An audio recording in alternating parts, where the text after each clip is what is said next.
이제 심플 센텐스, 단문의 구조를 알아보는 세 번째 시간입니다. 이 시간에는 어순에 대해서 알아볼 텐데요. 특히 문장 속에서 어순이 어떻게 이루어지는가 하는 것을 알아볼 예정입니다. 스포큰 랭귀지에서 가장 기본적인 어순이 무엇이 있는지 한번 알아보도록 하겠습니다. 주어, 동사, 목적어가 나오는 SVO 오더가 있을 수 있고요. 그 다음에 주어, 목적어, 동사가 있는 SOV 오더가 있을 수 있습니다. 마지막으로 동사, 주어, 목적어가 오는 VSO 오더가 있습니다. 이렇게 세 가지 베리에이션이 존재하는데요. 실제로 사인 랭귀지에서는 마지막 거 VSO 오더는 잘 나오지는 않는다고 해요. 자, 한국어하고 어떻게 이 순서가 되는지 한번 비교를 해보겠습니다.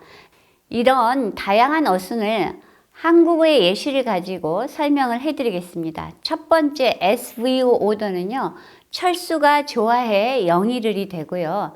두 번째 SOV는 철수가 영일을 좋아해가 되고요. 세 번째 VSO 오더는 좋아해 철수가 영일을. 자, 들어보시니까 한국어는 얼추 다 되는 것 같죠?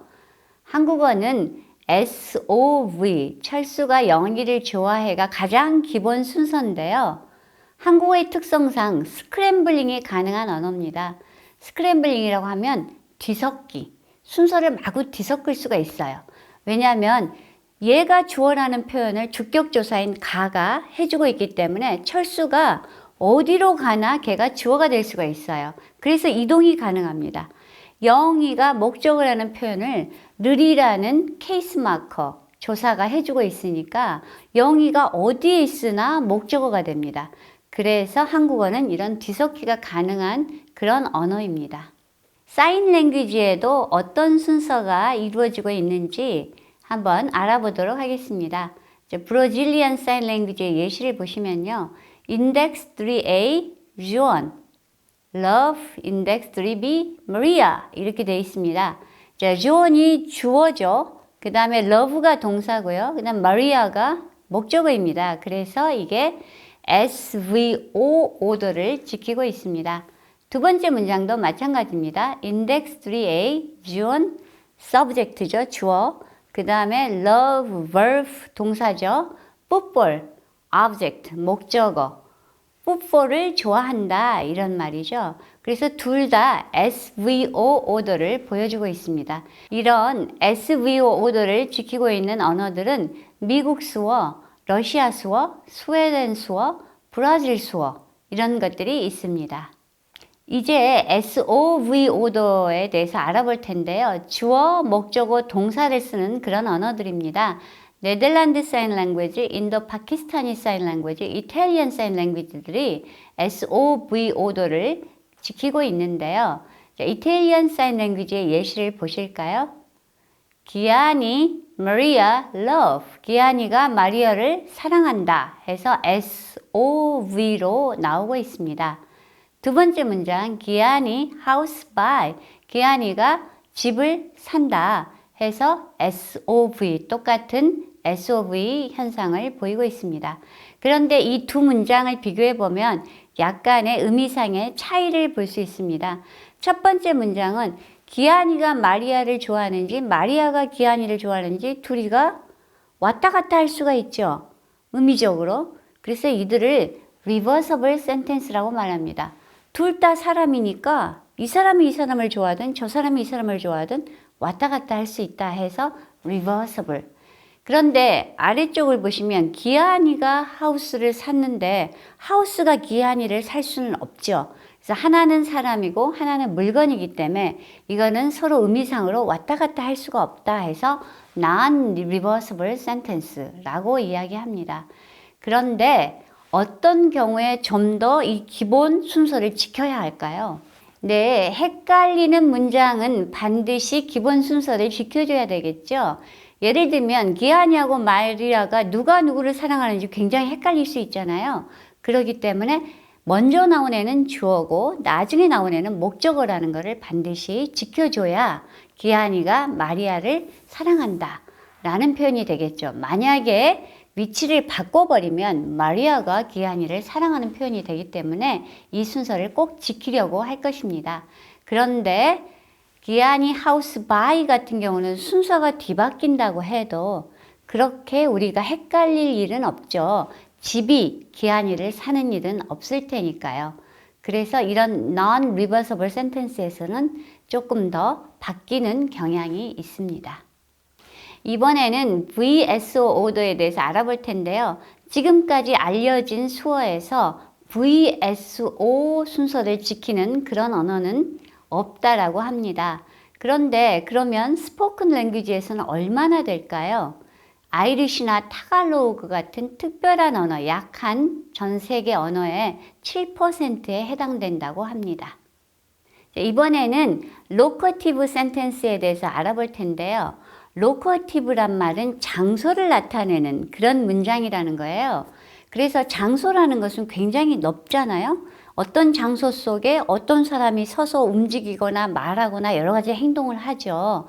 그래서 이렇게 넓은 장소를 말하는 것은 하나의 그 사람의 행동에 대한 백그라운드를 제시한다고 해서 그라운드라고 말하고, 이렇게 움직이는 사람, 행동하는 사람은 그것에서 좀 더 윤곽이 두드러져 보인다고 그래서 띠겨라고 말합니다. 그래서 그라운드는 먼저 표현해주고 띠겨를 나중에 표현하는 것이 German Sign Language의 예시입니다. 그래서 보시면 브릿지라는 로케이션이 먼저 나오고요. 카가 그 다음에 나옵니다. 그래서 카의 움직임이 drive under bridge라고 하죠. 그래서 아까 그 브릿지 아래에서 이렇게 차가 움직인다 라는 표현을 하고 있습니다. 그 다음에 두 번째 문장도 마찬가지죠. 테이블이라는 장소가 먼저 나오고요. book이라는 figure, 그 실제로 우리가 좀 윤곽이 두드러지게 보이는 애, 그 애가 다음에 나오고 book이 얹어져 있습니다. 항상 그라운드를 German Sign Language에서는 먼저 쓴다라고 합니다. 러시아 사인 랭귀지의 예시를 한번 볼까요? 자, 인덱스 3A wall이라는 로케이션을 쓰고요. 워터 파이프를 쓰는데요. 실제로 동사는 없습니다. 벽에 워터 파이프가 지나간다거나 벽에 워터 파이프가 있다라는 말을 하려고 하는데요. 실제 놓여 있다 또는 어디에 지나간다 이런 표현이 없어요. 그리고 그냥 벽하고 워터 파이프를 쓰기만 합니다.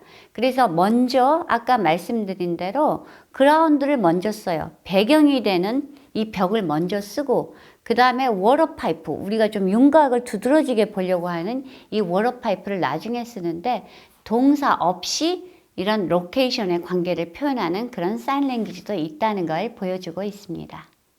자, 그렇다면 temporal adjuncts, 시간을 나타내는 부사들은 어디에 쓸까요? 보통 많은 사인 랭귀지에서 어제라든가 오늘이라든가 내일이라든가 하는 부사들은 항상 문장 제일 앞에 쓴다라고 합니다. 그러면 항상이나 종종, 자주 이런 표현은 어디에 쓸까요? 그것은 보통의 경우는 주어 바로 뒤에 쓴다라고 합니다. 예를 보실까요? 네덜란드 사인 랭귀지의 예시입니다. 첫 번째 문장 보시면 yesterday라는 말이 문장 맨 앞에 나왔죠. 그리고 index 1이 주어고요. bicycle이 목적어고 buy가 동사입니다. 그래서 어제 내가 바이스클을 샀다라는 표현이고요. 두 번째 문장 보시면 index 1 해서 주어가 나오고요. 그 다음에 always라는 표현이 있죠. 그래서 항상, 종종, 때때로, 대개 이런 식의 부사는 주어 바로 뒤에 쓴다라는 원칙을 지키고 있습니다. 그리고 키가 목적으로 나오고 lose라는 동사가 나왔습니다. 나는 늘 키를 잃어버린다 라는 말이죠. 키워드 보시면서 이번 시간에 배운 것을 복습하도록 하겠습니다. 자, 타동사 구문, 주어, 동사, 목적어가 나오는 타동사 구문의 순서는 보통 스포큰 랭귀지에서 세 가지 옵션으로 나오는데요. 주어, 목적어, 동사, 주어, 동사, 목적어, 동사, 주어 이런 순서로 나옵니다. 이때 어떤 경우는 수어에서는 주어, 목적어, 동사 구문이 나오고요. 어떤 경우에는 주어, 동사, 목적어 구문이 나온다고 했습니다. 동사, 주어, 목적어 구문은 거의 발견되지 않는다라고 했습니다. 자, 어떤 순서를 선택하든 간에 둘 다가 사람인 경우, 이때는 반드시 그 수어의 순서를 지켜줘야 된다라고 했습니다. 하나는 사람이고 하나는 물건일 경우는 우리가 헷갈리지 않죠. 그렇기 때문에 순서를 조금 바꿔서 말해도 괜찮다라고 말씀드렸습니다. 그래서 둘 다 사람인 경우를 reversible sentence라고 하고요. 하나는 사람이고 하나는 물건일 경우를 non-reversible sentence라고 말합니다. 자, locative, 장소는 주로 어디에 올까요? 자, 장소는 주로 큰 곳이고 움직이지 않는 곳입니다. 그래서 먼저 쓰는 경향이 있습니다.